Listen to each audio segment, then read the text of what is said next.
wait. Why not be obedient to the man that you want to be with? That doesn't make any sense to me. Because I'm not his child Or property. That's how but it sounds. If he's gonna take responsibility and provide everything and be, I will let him lead. You will let him?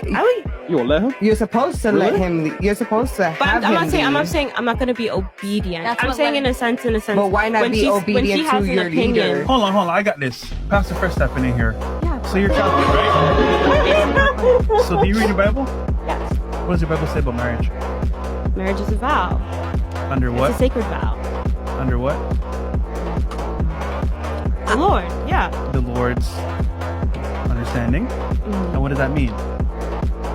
God, man, woman, kids.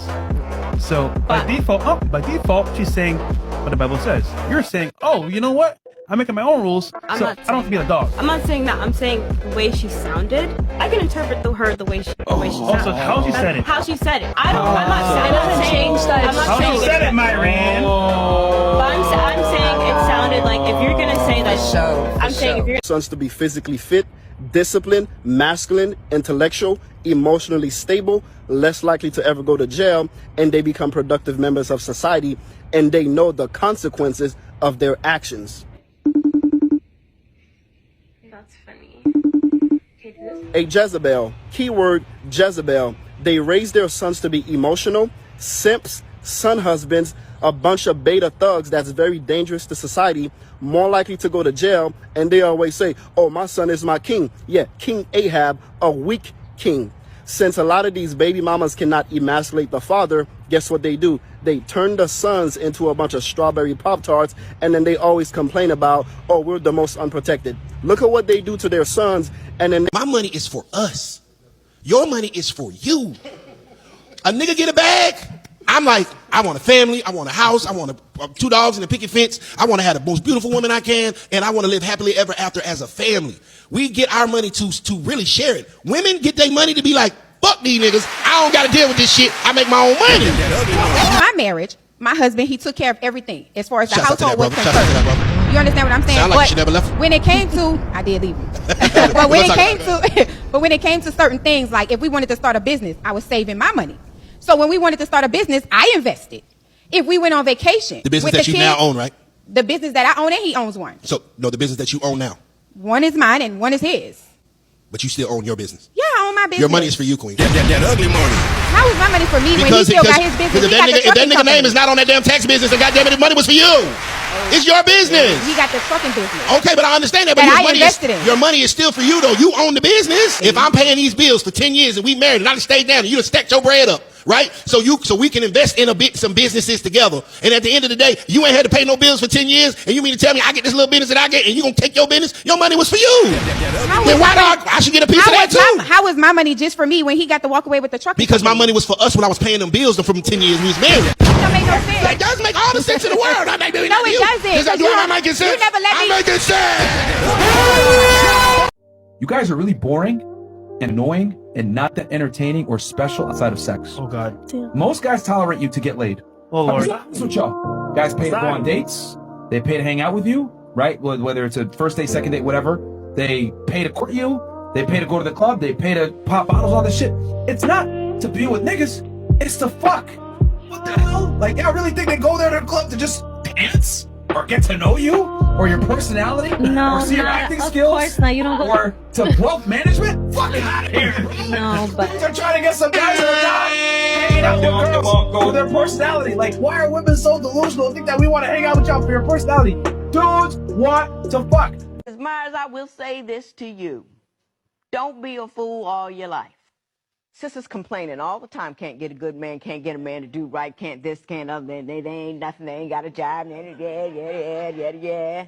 Here you got a brother who has a clue, and you talking about, I like the street life and I like thugs. Making us all look bad. Mr. Fondern, I'm gonna say thank you. Thank you on behalf of society, on behalf of sisters, on behalf of brothers, on behalf of everybody. You have done that which I spent years on the bench pushing and shoving and pulling to get one or two guys to do. You did it on your own. You did it on your well. Congratulations. Godspeed. There's a sister out there for you somewhere, but I am not in a position to do anything for you now. This case is dismissed. It is so ordered. Good luck to you, sir. All right. Parties may leave the courtroom. I work just as hard as you do. And for you to tell me that you don't love me no more because of whatever reason it is, it's nonsense. Well, that may be, but, you know, it's time for me to move on and, you know, find that man that I like. If that's what you want, then go ahead. Sure.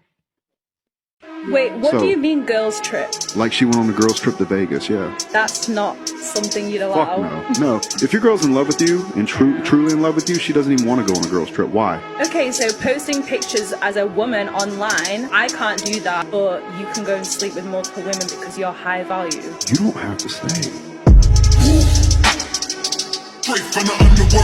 Do you disagree with happy wife, happy life? Why do I disagree with that? Yeah, absolutely. Because it's the woman's job to keep the man. And anytime the guy is sitting in a position where he's constantly supplicating to his girl and trying to make her happy, he already lost.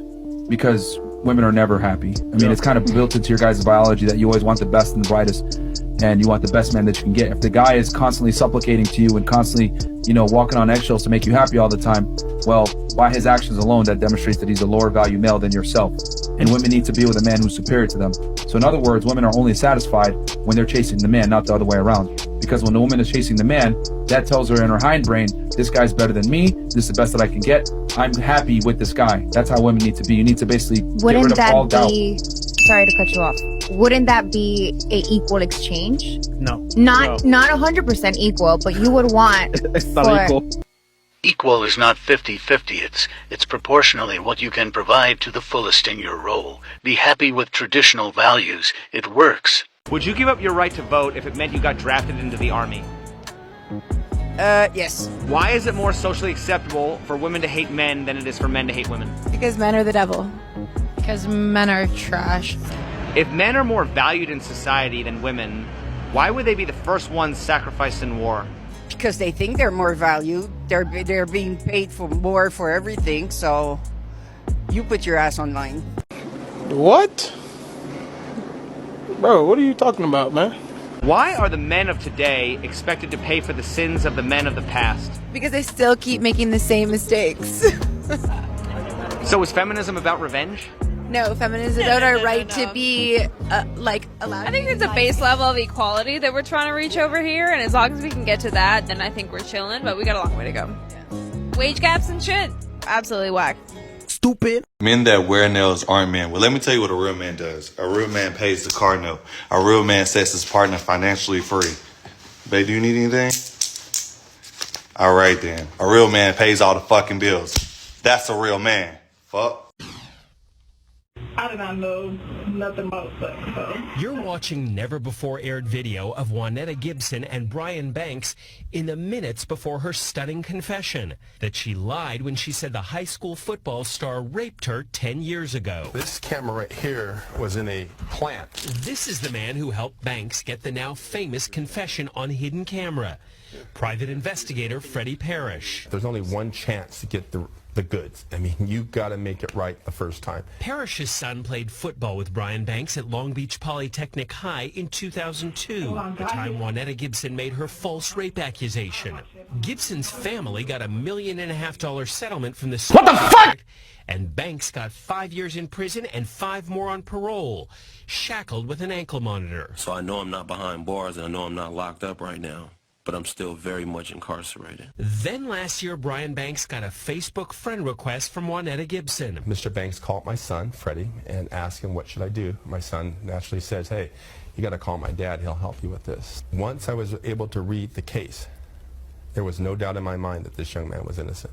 Parrish devised a plan to clear Brian Banks' name. He wired his office. We had a pin like this with hidden cameras. Sitting in this pin holder. And with microphones. We had put the audio device in that tree right there behind you. The private eye suggested Banks first invite Gibson to his office for a friendly chat about their past. About all the scholarships, everything. Brian Banks asks Gibson for help in clearing his name. I will go through with helping you, But she's afraid of losing all that money from her settlement. all that money they gave us, gave me, I don't want to have to pay it back, all that, because that will take a long time. Now comes the hard part. Banks had to convince Gibson to come back the next day and talk to the private eye who was helping free him. I needed to get her to basically recant everything that she said that Brian did 10 years ago. If I let this man down, I would have to live with that the rest of my life.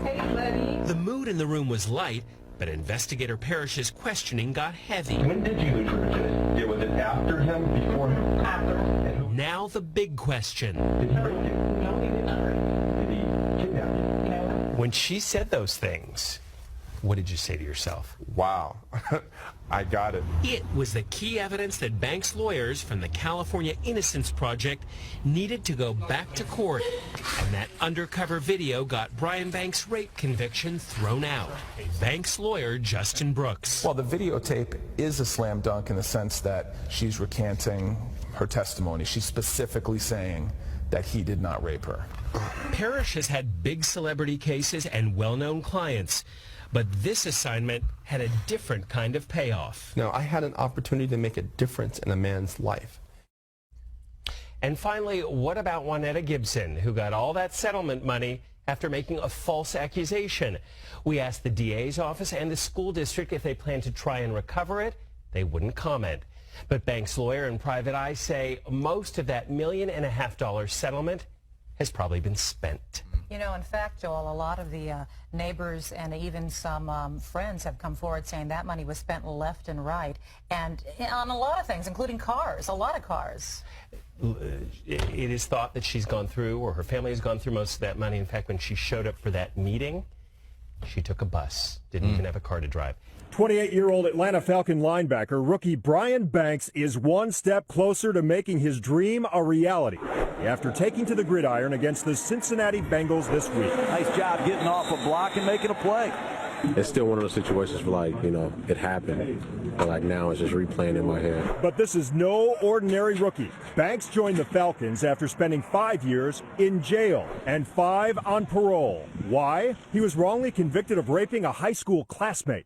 In May 2012, justice was served. The verdict for Banks overturned. The new ruling, not guilty. The people's motion to dismiss this case pursuant to Section 1385.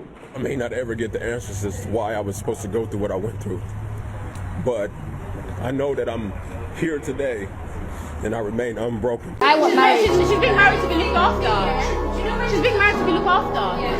No. No, she's not gonna clean. She's not gonna clean. I'm not cleaning, by the way. I'm not cleaning or cooking. She's a queen. Yeah, she's a queen. She's a queen. She is a queen. Because it's obvious. You're asking stupid questions. Guys.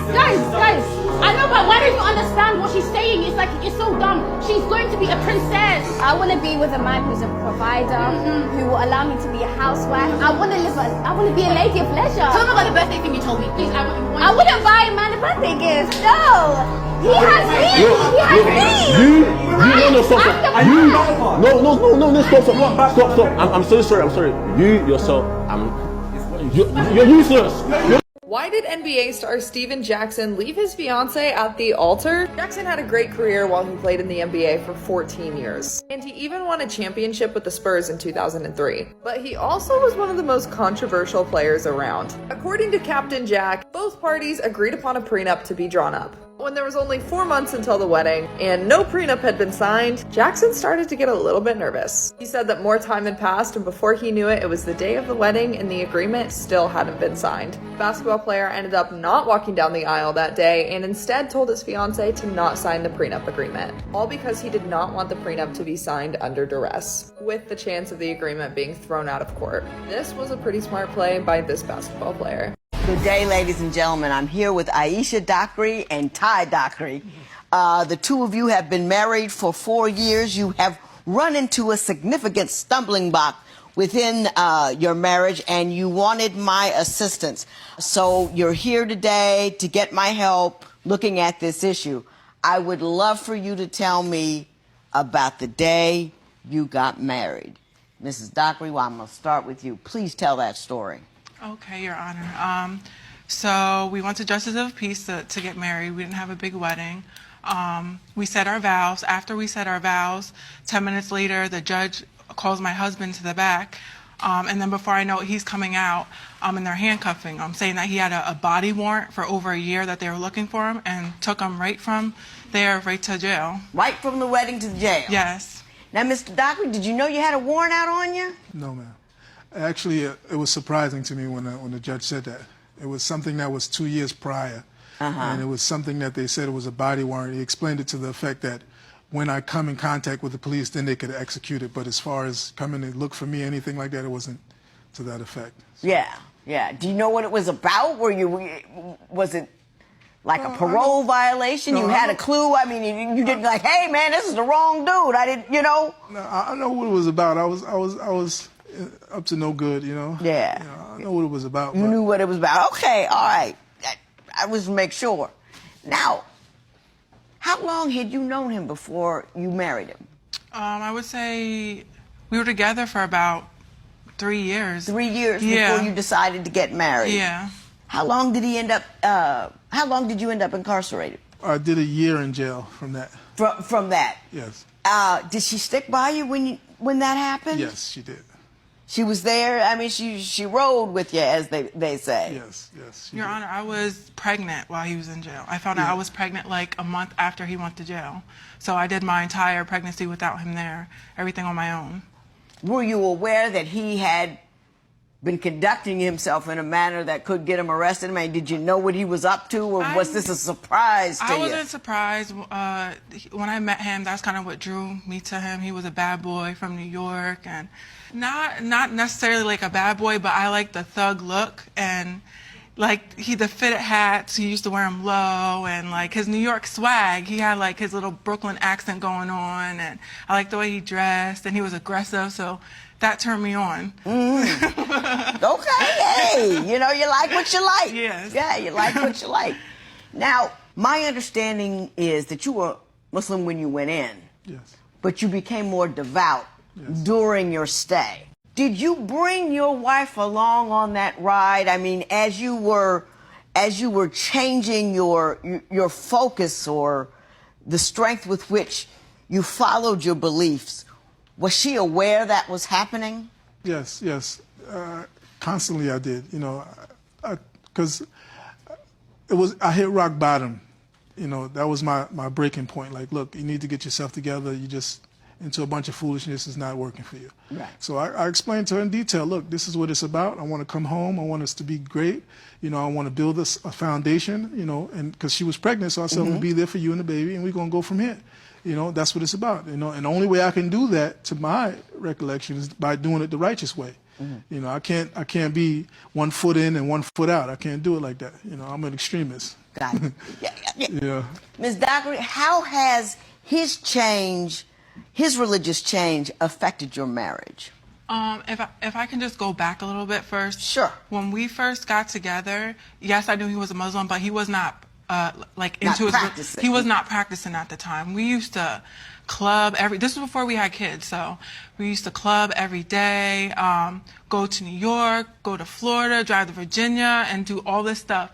Now, when he got locked up, like he said, he hit rock bottom. So when he came home, he was really on his deen, like practicing, praying 5 times a day, going to the masjid. So like this was all new to me, because now he doesn't drink anymore. He's not involved in what we used to be involved in, what I was used to. So I feel like kind of that's unfair to me. You know what I mean? Because I feel like he could have married anybody he wanted to, you know, but he chose to marry me, who's 13 years younger than him, not a practicing Muslim, you know what I mean? So I just feel like it's unfair to me, so it's affecting my life in a lot of ways now, like the way we're upbringing our daughter, going out. He don't want to do that at all. He'd rather stay home and watch a movie on a Friday, and my thing is, if, you know, my mom's watching my daughter, I want to go out and hit the town. I like to dress up and be pretty and go out, and he's like, oh, you can go out without me, but If I go out without him, he has attitude. He'll put like these weird gadgets on the door. Like he has this long rod stick. It's like steel that he'll put up under the door. And if I try to open it, you can't get in. Things like that. Now, Mr. Dockery, do you lock her out if she goes out at night without you?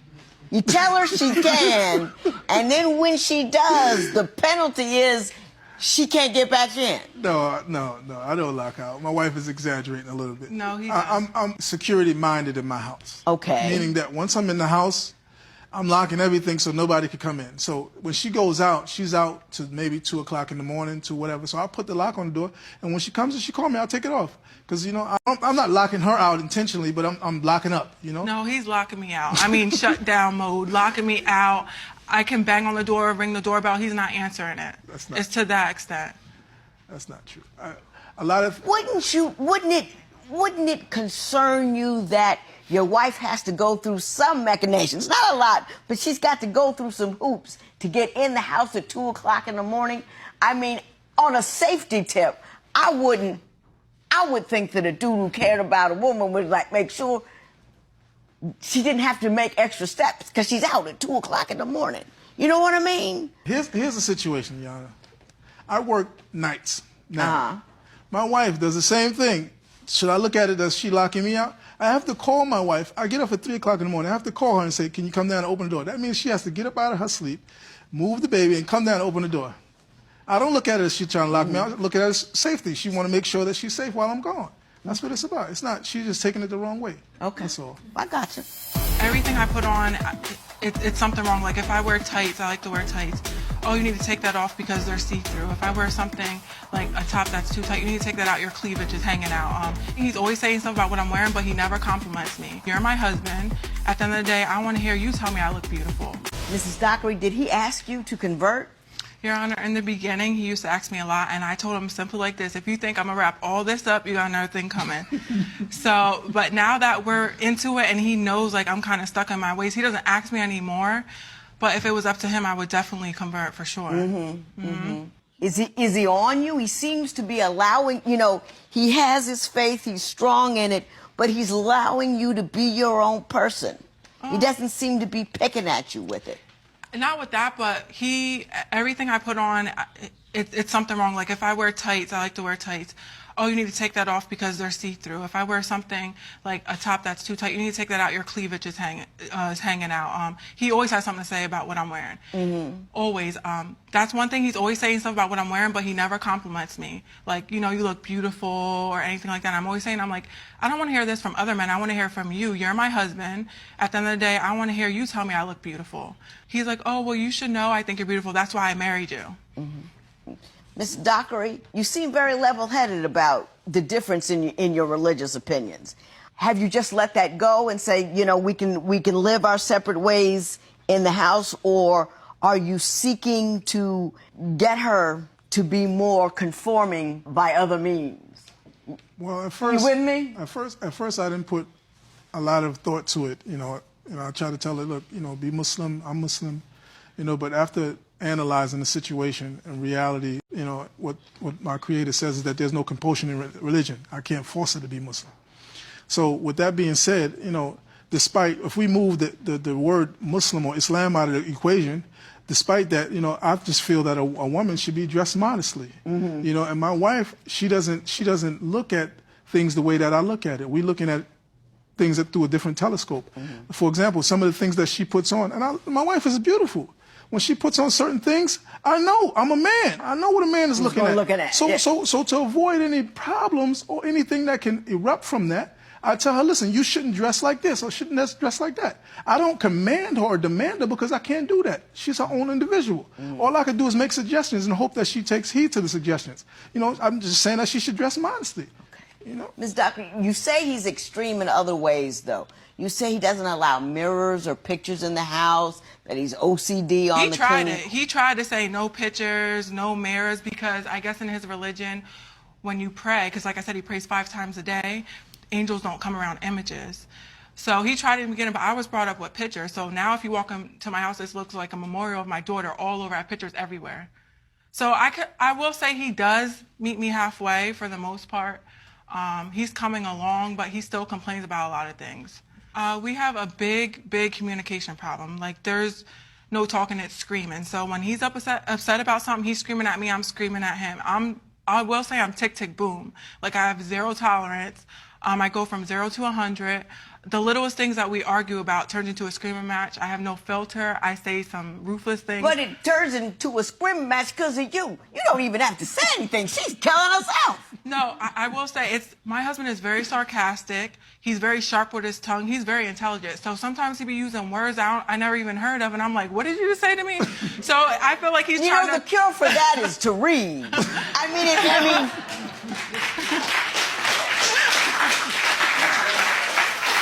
I could be like, what are you watching on TV? Like, what do you mean, what am I watching on TV? What does it look like I'm watching on TV? He's disrespectful with how he talks to me. That's how I feel. So we go for sometimes a month without talking to each other. I'll sleep upstairs, he'll sleep down. Seriously? Mr. Dockery, I would like to know what your point of view is on the communication problem. You know, what's at issue, who's at fault, and how bad does it get? Well, first of all, Your Honor, let me just say I'm a very, very patient person. Meaning that when I say something to my wife, I'm conscious, I try to be conscious for the most part, the way that I deliver it. Because I know that people are not receptive to certain ways that you deliver things. So I try to be conscious. But my wife and our communications, it seems like if it comes out of my mouth, no matter if it's right or wrong, it's just out of my mouth, so it's going to be wrong. By any stretch of the imagination. I do think he's probably a little condescending to you every once in a while. I believe in that. But you're responsible for your own behavior. And if you don't like how he speaks to you and continue to respond to him in a hysterical manner, that is not something that will inspire the change that you want. In order to speak to somebody who does that, this is how it works. You know, that was condescending. I don't think I deserved that. I didn't understand A, B, or C, and I think I deserve more respect from that as your wife. Well, I do say to him, like, you need to talk to me with respect. Like, don't talk to me like that. But you don't say it like that. No, there's curse words in there for sure, and my neck is going, and my hand... See, that's what I'm trying to teach you. If you are not getting what you want, doing the things that you are doing, you need to change what you are doing in an effort to get what you want. The anger and it never gets you anywhere. Mr. Dockery, this is what I would suggest for you. Be more attentive to her when she's not doing anything you're displeased with. In other words, take her out a little bit. You don't have to go to bars because that's not what you can do and keep your faith. But I think she feels a little demeaned, appropriately or inappropriately. And to be attentive to a woman and complimentary to a woman, telling her she's beautiful and all that kind of stuff, marrying us isn't enough. We still need to hear it anyway. That's right. You know what I'm saying? And you have to take her out and do things with her because we feel that that feeds our need. You with me on that one? I'm trying to broker a peace here because I don't see anything that terribly wrong. I'm going to send you to talk to somebody about how you deal with situations, but you need to be more adult in the way you handle controversy. You really do. You have to grow up a little bit. All of this anger and this and that, whether he's right or wrong, you have to be more adult in your responses. You really do. It's ridiculous. It really, really is. And you heard what I told you about how to make a woman feel important and loved, right? Yes, I do. I just want to... I gotta go. Okay. Yes, we'll be up here all day. But I honestly, from the heart, wish you both the best. This matter is adjourned. It seems like I could tell my wife that the sky is blue, and she say, no, no, no. And she turns around and her sister or somebody say the sky is blue. She's like, yeah. And then she come back to me and say, Ty, guess what? The sky is blue. I said, I just told you that. So our communications is really bad. There is no, it seems like every time I open my mouth, she asks, and this is what's crazy. She asks me a question, and when I attempt to answer the question, she said, oh, here we go, a long story. Oh, here we go. I'm like, how do you want me to answer the question? I got to answer it like you want me to answer it? You want me to just say yes or no? No. I'm going to tell you yes, and this is what happens with the yes. Or no, this is what happens with the no, so that you get a clear understanding. I mean, who wants to answer the question that you don't understand? Now, Ms. Dockery, now, hang on just a second. Out of your own mouth, you told me that you go from 0 to 100 very quickly. Yes, I do. Out of your own mouth, you told me that you get live and flippy with it first. So, to what extent do you find him in error with respect to your communication problems? Because with him, it's not what he says, it's how he says it. He pushes my buttons. He knows exactly what to do, what to say to get under my skin. Give me an example. I mean, just to give you an example, I could be like, what are you watching on TV? Like, what do you mean, what am I watching on TV? What does it look like I'm watching on TV? Like, he's very black and white. So he's very cutthroat, to the point, and he's disrespectful with how he talks to me. That's how I feel. So with me, you get what you give. You're going to give me an attitude, you're going to get it back, and more to it, because I have no filter, and when I am angry, I go in, and there's no stopping me. And then once I calm down, maybe an hour or two later, I do try to apologize, but he don't want to hear it. And that brings me to, we go for sometimes a month without talking to each other. I'll sleep upstairs, he'll sleep down. Seriously? I'm dead serious. A month without talking? A month. I'll sleep upstairs. And what would precipitate that kind of silence? What kind of arguments would cause that to occur? It's his mouth. His mouth is reckless. Don't let him fool you. He got a sharp tongue, and it's not what he says, it's how he says it to me. I feel like he talks down to me. And everything, because we're 13 years apart. I'm 30 years old, he's 43. So he got a story for everything. He can't just... You feel like you're always being instructed. Yeah, and I don't like that. Like, I got it. He's like, I've been there and done that, so I know. I'm like, are you my dad or my husband? I got it. I understand what you're telling me. Ms. Dockery, I came out here and thought I was going to be faced with a rigid, unbending, irrational, fanatical individual who is controlling and demeaning and demanding, and didn't find that at all. What I found was you fussing and hollering and carrying on and saying things like, I don't play that. I'm not going to be that, all that kind of stuff. I don't think he's perfect.